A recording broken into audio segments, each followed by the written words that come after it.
Whether you're just starting out with cold email or you want to scale it to book hundreds of sales calls every single month for your sales team, in this video, I'm going to show you how we scale the multiple of our clients to 10 plus sales calls every single day booked just from cold email, the exact outbound system we planned for them, and a step-by-step roadmap of how you can do the same in your own company to generate a substantial amount of revenue from this channel. So first of all, before we dive into the video, I want to show you some proof of actually us doing this for clients. Here's a client that we scaled from 102 meetings a month to 267 meetings a month in the first 30 days of working with us. Here's the HubSpot screenshot. Here's another screenshot from email bias on the sequence that we're using of how we got 1,800 positive replies in just the first 7 weeks for a client. Here's some more screenshots of how we got thousands of positive replies and booked hundreds of sales calls for our clients. So I think you get the gist of it. Now, the first step when it comes to scaling to 10 sales calls per day from cold email is the offer, right? The offer is really the foundation of everything. You really need to have an offer that's simple to understand, that appeals and resonates with the mass market. It needs to appeal to the broad market because you cannot have a small total addressable market if you're trying to book hundreds of sales calls every single month, right? So the offer needs to be simple to understand. It needs to be easy for people to understand in 1 or 2 sentences. People need to understand it immediately when they receive your cold email, and it needs to have a known problem. So targets a problem that the market is already aware of. You don't have to educate prospects on what the problem is that you're solving.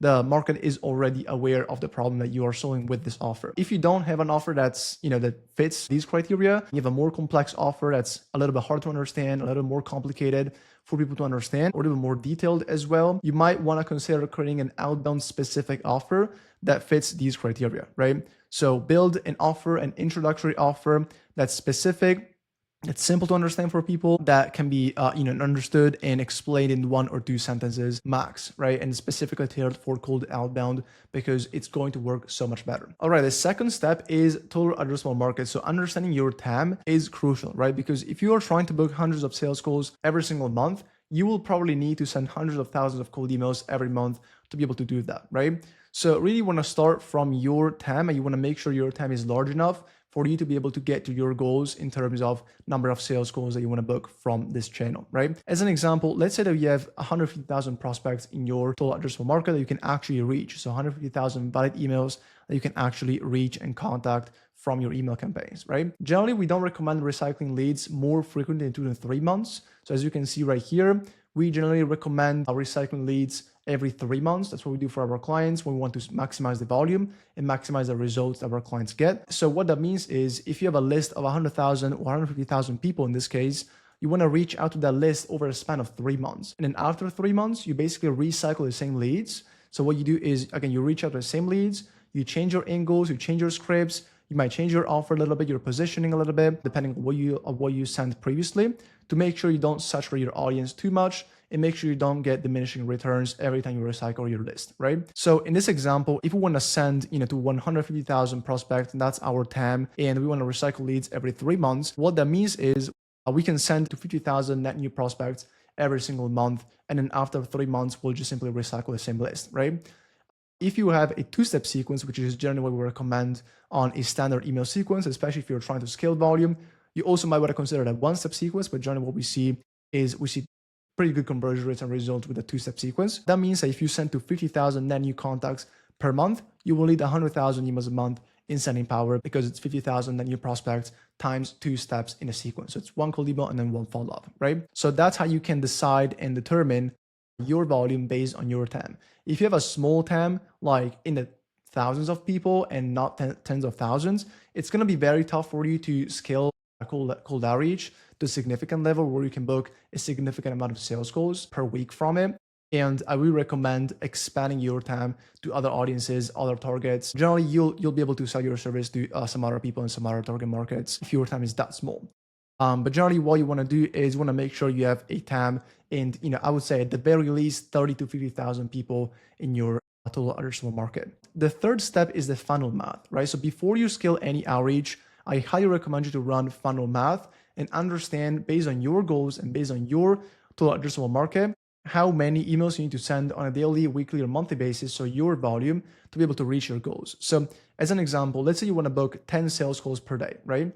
You want to do all your funnel math. So you want to understand, okay, the booking rate, what booking rate am I going to get? So as an example, 33% booking rate, which means that you need 30 positive replies to book your 10 sales calls, right? 30% booking rate. And then let's say your positive reply rate. So let's say in this case, you have a 10% positive reply rate. That means that to get the 30 positive replies per day in the first place, you'll need 300 total replies, right?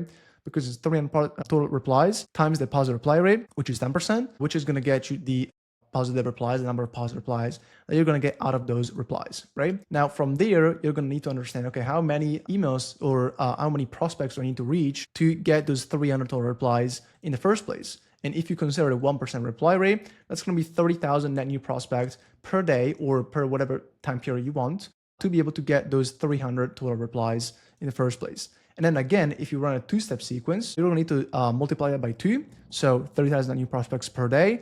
You're going to need to send 60,000 emails per day to reach that goal. Now, this is made up stats. I'm not saying this is what you're going to see. This is some of the stats that we generally see for some of our clients. For some of our clients, we see better stats than this. We see a higher reply rate generally. We might see a higher positive reply rate or lower, depending on your targeting, depending on the offer, depending on so many factors. This is just an example. So you really want to make sure that you do your funnel math properly before you scale.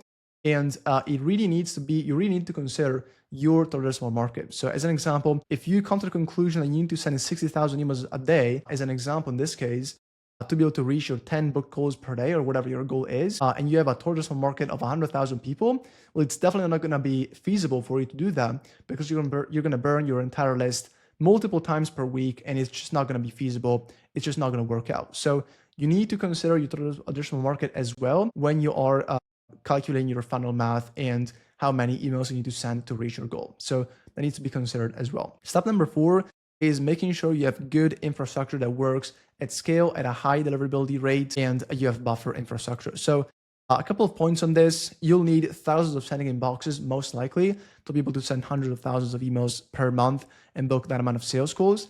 We generally recommend right now a split between Google and Microsoft infrastructure. So it makes Google inboxes, Microsoft inboxes. We recommend domain masking right now because Sdraulig is actually blacklisting domains at a pretty high rate. So we recommend, generally we see it could be tied to forwarding of the domains to your website. So what that means is if you forward all of your domains and you say you have 100, or hundreds of domains, and you forward all of them to your website, your main company website, which is the recommended practice, then some of the blacklists might pick up on that and might actually blacklist your domains based on what we've seen. So we recommend domain masking, which is, you can get domain masking with something like Email Guard as an example. And what it does, it creates a static site clone of your website, right? You want to make sure you run warm up on all of your email accounts, pretty basic, don't skip that. And then buffer infrastructure, right? You need to make sure you have some buffer infrastructure when your current infrastructure you're using for cold outreach gets burned, right? You want to make sure you can replace it immediately and you don't have any downtime in terms of, you can still keep sending emails with new infrastructure at high deliverability. So what we do for our clients is we generally set up a buffer, a percentage of infrastructure. That's a buffer that we just keep in a separate workspace. We don't use, and we only deploy when the current infrastructure we're using is burned and we need to replace it. Just so that we don't have downtime in terms of campaign sending, because as you probably know, when you need to replace infrastructure, it's going to take several weeks just for a warm-up period. And so you don't want to have any downtime. That's where buffer infrastructure comes into play. By the way, if you'd like us to implement this exact system into your own business to generate tens, if not hundreds of leads or sales calls every single month for your offer, all on done for you basis, where we handle everything: campaign creation, campaign strategy, list building, copywriting, email infrastructure, and scaling, click the first link in the description below and schedule some time to work with us. For now, let's get back to the video. All right, the 5th step in the system is list building and lead enrichment at scale, right? Here we are talking about booking 10 plus sales calls per day. So this is kind of the system that we run for some of our clients where we operate at this scale. In those instances, the list building process is really a continuous machine. It is not a one-time task, right? It is not a one-time thing you can do. You can just spin up a list and then it's going to run for the following weeks.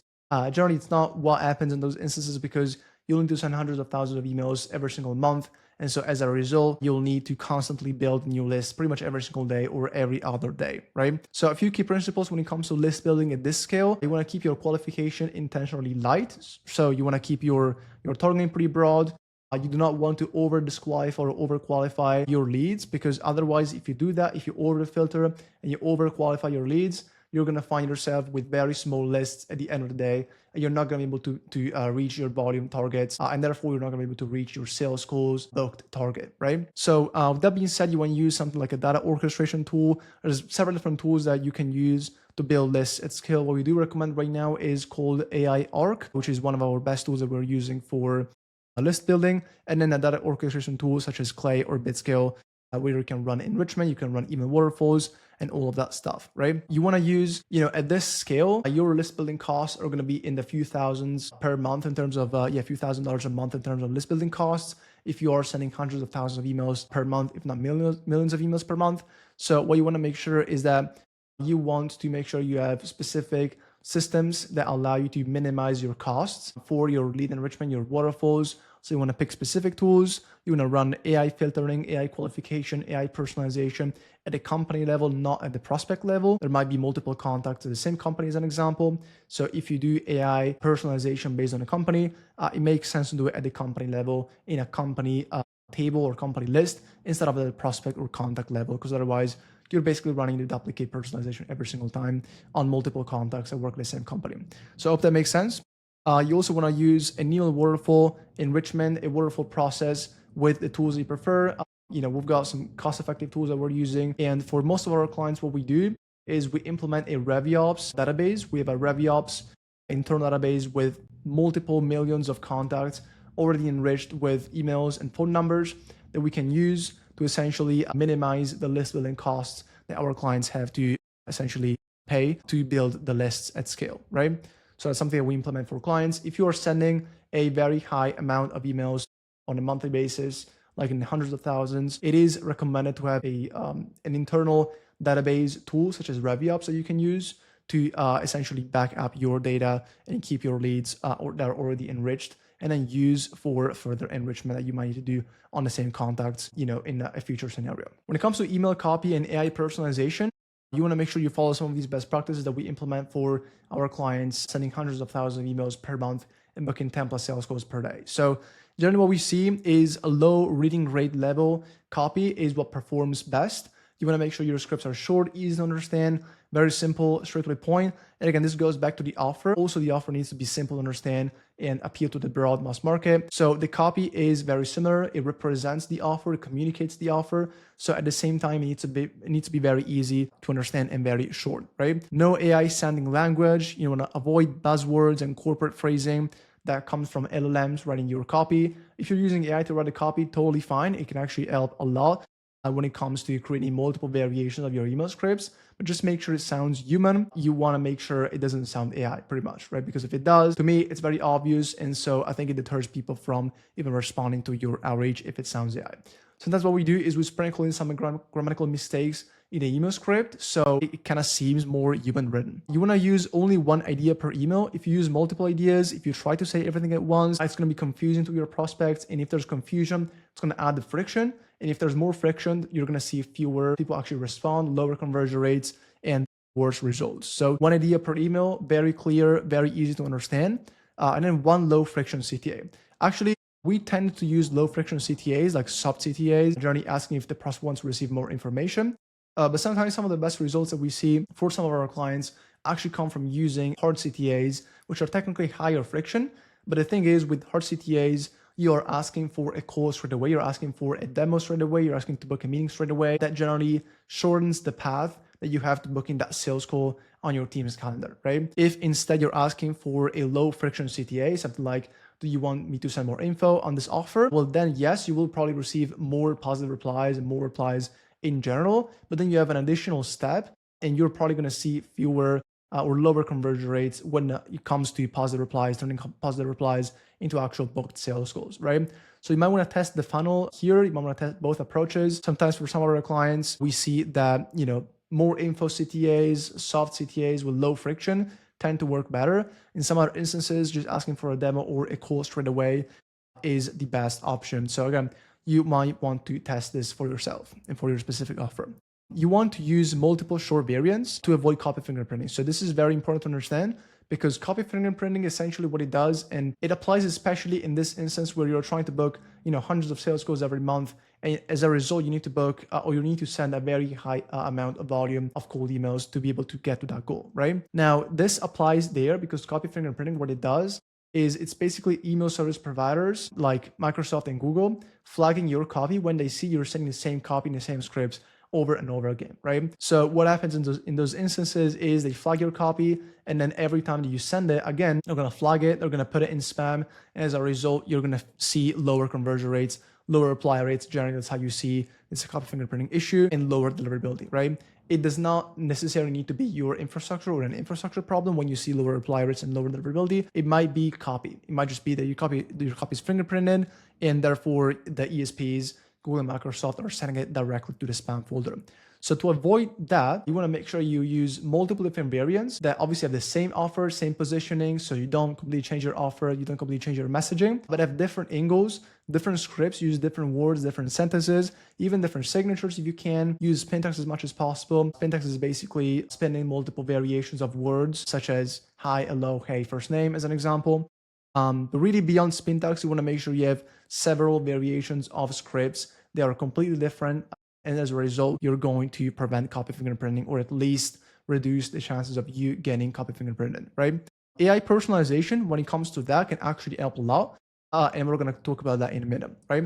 When it comes to AI personalization, what we see for our clients that are booking 10 plus sales calls per day is that all of the clients that we're getting that result for are actually using some sort of AI personalization. I don't think it's necessary in any campaign you're using AI personalization. We do see some scripts for some of our clients that are sending generic outreach messages with very little, very minimal AI personalization. When it comes to AI personalization, what I mean by that is not just first name or company name or the name of the title, but I mean like creating sentences with AI that are personalized or customized and tailored to the prospect that you're reaching, to the company that you're reaching out to, right? So generally for overall clients that are sending hundreds of thousands of emails per month, that are booking 10 plus sales calls per day, we see that all of the clients, we're actually implementing AI personalization for all of these clients, right? When it comes to what to personalize on your email scripts, we only personalize specific variables inside of the email script, right? So not the entire email. We don't write the entire email with AI. We generally don't do that because if you do that, that's going to add a ton of variability. And as a result, you're probably going to see, not so good results because the variability in your email script is going to be so high, then even your messaging is diluted. Your offer might not be super clear. And so you want to personalize only specific variables inside of your email script, never the entire email script, right? The personalization variables you want to use need to be directly relevant to your offer, right? So I'm not saying personalized based on,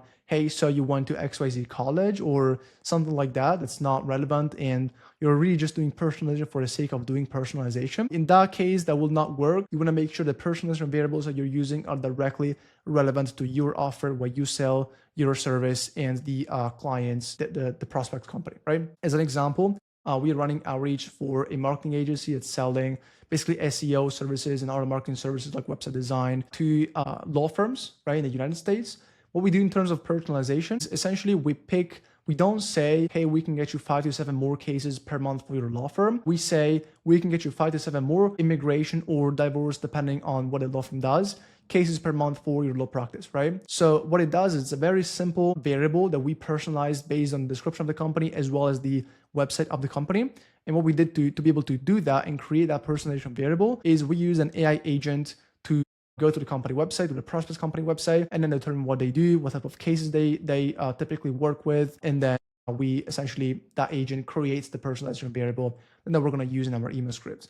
But just one example of what we run in terms of personalization, and that alone 4x our positive reply rate for that specific client, that specific campaign without changing anything else. So just going from generic scripts saying something like, we can book you 5 to 7 more cases, or we can get you 5 to 7 more cases per month, to saying the same offer, the same messaging, the same positioning, but with the personalization of the specific cases that the law firm is working on. So huge point of differentiation, and really it's going to get you a lot better results. When it comes to copy fingerprinting, right now, AI personalization for copy fingerprinting, it's actually very useful if you are using AI personalized scripts and variables, because AI personalization naturally creates unique variations at scale. Every single variation that you create with AI is going to be personalized to the prospect, and as a result, it's going to be different, right? So if you remember what you mentioned about AI or copy fingerprinting, copy fingerprinting happens when you're seeing the same script over and over again, and it's just the same piece of words and letters that you use, and you just send it 10,000 times, right? That's where copy fingerprinting happens. And so to prevent that, you want to make sure you have multiple different variants.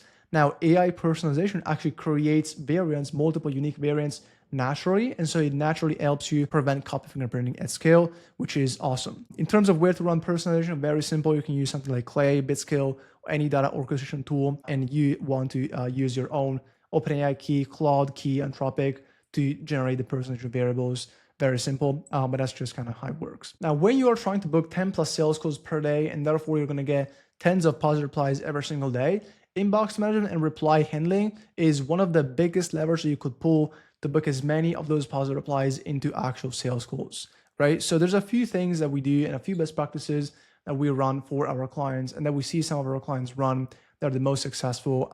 And those are the ones that typically have the best and the highest booking rate. Now, we're really talking about speed to lead as an example. So speed to lead is huge because we see a sub 5-minute response time is huge in terms of maximizing your booking rate. Now, we run a test for one of our clients where we responded for a batch of the leads of the replies coming in. We responded within 5 minutes. And then another batch, we responded within 20 minutes, actually 20 minutes, 20 to 30 minutes. That was the time frame, right? After 20 minutes of the response coming in. We saw a 13% difference in the booking rate, right? So in the first example, where in the first batch, where we responded within 5 minutes, we got a 29% booking rate. So out of 100 positive replies, we would book 29 into sales calls. And then where we would respond after 20 minutes, so keep in mind, it's just a 15-minute difference, right? Just after 20 minutes, we booked 16% of those positive replies into sales calls. So that was a 13% booking rate difference. That was huge just for a 15-minute delay in responding and getting back to the interested prospect, right? So that's a huge lever you can pull to book as many calls as possible from your existing positive replies. When it comes to AI reply categorization, this is pretty much going to be built on your sequencer most of the time. Sometimes when it's not that good, we are going to, and we've done it for some of our clients, we actually have an AI reply categorization system and workflow that runs in Clay automatically, pulls every single reply from the sequencer through webhook, and then it basically categorizes the reply into a positive reply, negative, out of office, not interested, unsubscribe, meeting request, and so on and so forth, right? So it kind of depends on what the reply is, but it categorizes it automatically. And then our clients' SDR team, or inbox managers are only going to be notified for interested replies or meeting requests or just positive engagement in terms of replies. For number enrichment, what we do for our clients is we always set up a notification, which you can also find right here is one of the best practices that we run. But we set up Slack notifications for their SDR team because they generally warm call the positive replies. So again, this goes back to one of the other topics I have here. Warm calling. Warm calling is huge. Just touching on that for a second. Your SDR team warm calling the positive replies is going to massively impact the booking rate. And so I highly recommend you do that. And again, speed to lead matters. If you warm call the prospect literally immediately after they responded back or within 5 minutes, it's going to make a massive difference as well. Now, sometimes your prospects will have their phone number in the signature, and then that's easy because you can simply call the phone number, or the SDRs can look at the reply and they can just call that phone number. But a lot of the time they won't have the phone number in the signature. So what we do is we send our client's SDR team Slack notifications for new positive replies coming in, and we automatically enrich with the prospect phone number, as you can see right here. So this is one example. You can see Beanstalk Assistant. This is a Slack notification.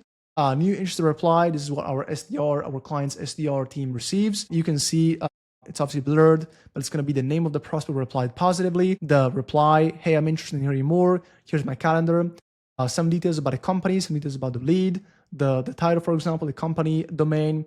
And here as well, you can see it's blurred, obviously, but it's going to be the phone number of the prospect that we just enriched through a Clay workflow, right? So what we use an external tool to essentially enrich that phone number or that prospect with the phone number, the mobile phone number, right? And then our SDR team or our client's SDR team will be able to call that prospect and then book them in on a sales call immediately. Now they also have a few different options. Let's say you didn't pick up the phone, then our SDR team or our client's SDR team, because we also run the system for ourselves, by the way. So our client's SDR team will be able to reply back from here by simply clicking on the button to be able to reply back from Slack directly.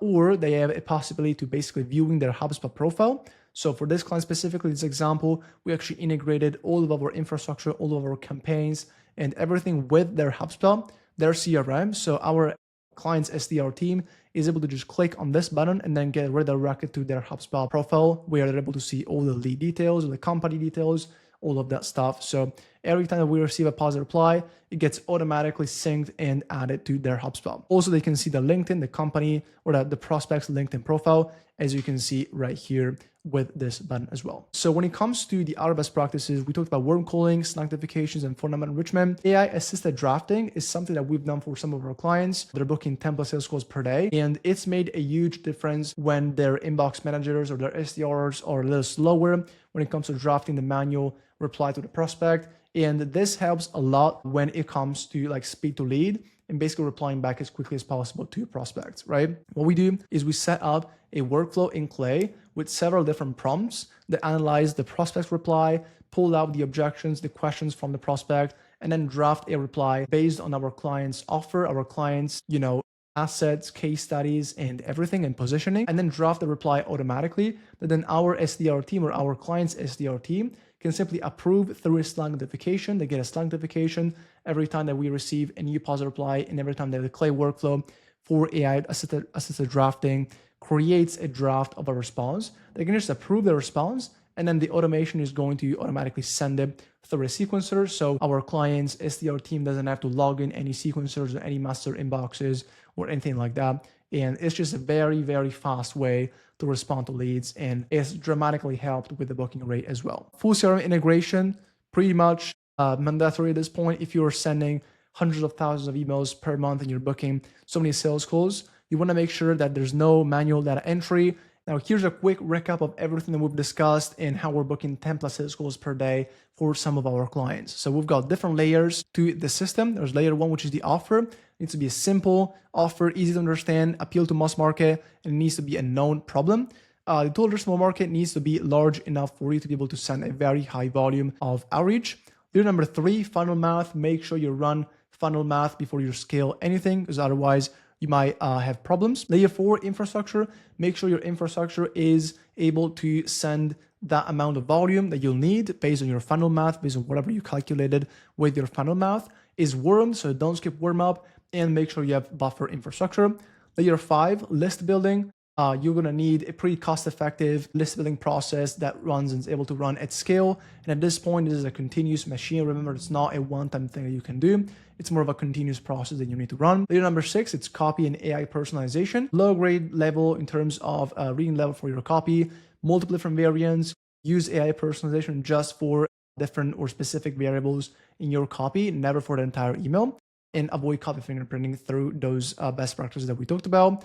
And number seven is inbox management, which is sub 5 minute response time, warm calling, highly recommended, AI assisted drafting if possible, and Slack notifications for your SDR team to be able to call the positive replies as quickly as possible and then reach out to them as quickly as possible as well. All right, that was exactly how we book 10 plus sales calls per day for multiple of our clients. Now, realistically, you have two options. You can either take everything I've shown in this video, go try implementing yourself, use scale mode to take care of your email infrastructure, but at the end of the day, it's probably going to take you months to figure it out. Or alternative, you can book a call in the first link in the description below, apply to work with us on a done for you basis. We'll set up, implement, optimize, and run your entire outbound system literally from copy creation, campaign strategy, list building, scaling, and email infrastructure, and handle everything for you on a done for you basis, right? So all your team needs to do is take the sales calls with your leader prospects and then close the deals. So if that's you, click the first link in the description below,